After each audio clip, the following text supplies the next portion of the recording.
بسم اللہ الرحمن الرحیم ان الذین قالوا ربنا اللہ ثم استقاموا، بے شک وہ لوگ جنہوں نے کہا کہ ہمارا رب اللہ ہے۔ رب کے معنی کیا ہے؟ رب مالک کو بھی کہتے ہیں اور رب پروردگار، پرورش کنندہ، پالن ہار کو بھی کہتے ہیں۔ را با با رب، در حقیقت یہ قرآن مجید میں 968 مرتبہ آیا ہے۔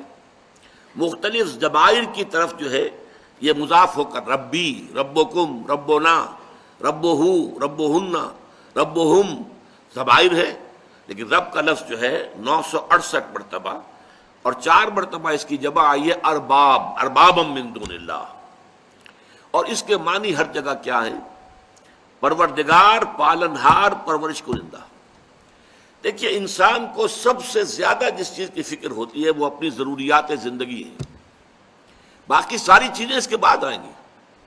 سب سے پہلے یہ ہے کہ اپنے وجود کا پریزرویشن آف دی سیلف، اپنی ہستی اور وجود کو برقرار رکھنا، اس کے لیے اپنی ضروریات، کھانے پینے کی ضروریات ہیں، اور یہ کہ اپنے سر پر کوئی چھت ہونی چاہیے، اور تقاضے ہیں زندگی کے، حیات کے، یہ تمام تقاضے پورا ہونا یہ بیسک شے ہے، بنیادی شے ہے ہر انسان۔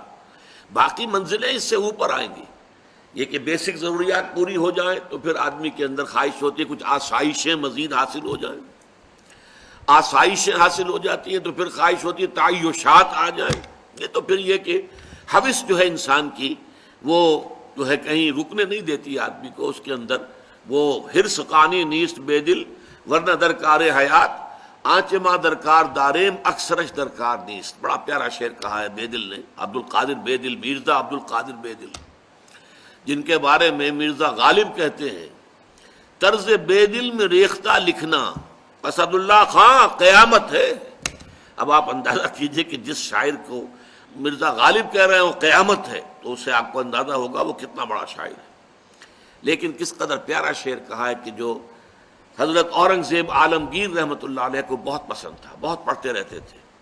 حرص قانی نیست بے دل، اے بے دل یہ انسان کی حرص ہے، لالچ ہے، ہوس ہے جو قانے نہیں ہوتی، ورنہ درکار حیات، ورنہ زندگی گزارنے کے لیے آنچ ماں درکار داریم، ہم نے جن جن چیزوں کو لازمی سمجھ لیا ہے اکثرش درکار نیست، اس کی اکثریت جو ہے وہ واقعتاً ضروری نہیں ہے، اس کے بغیر بھی زندگی گزر جاتی ہے۔ زندگی یوں بھی گزر ہی جاتی ہے، کیوں تیرا رہا گزر یاد آیا۔ ہم نے جن چیزوں کو لازم سمجھ لیا وہ سب لازم نہیں ہے، وہ اضافی چیزیں ہیں بہت سی، اس میں آپ نے آسائشیں، تعیشات، نہ معلوم کن کن چیزوں کا اضافہ کیا ہے۔ بہرحال انسان کا سب سے پہلا مسئلہ، بنیادی مسئلہ، اس کی ضروریات کی کفالت ہے۔ اب یہ کہاں سے ہو رہی ہے؟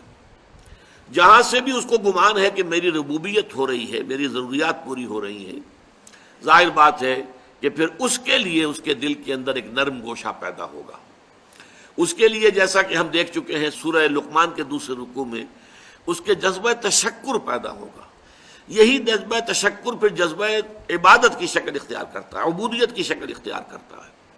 لیکن یہ کہ ایک انسان کے دل کا اس پر ٹھک جانا، میرا پرورش کنندہ، میری ضروریات فراہم کرنے والا، میری حفاظت کرنے والا، مجھے پالنے والا، پوسنے والا اللہ ہے۔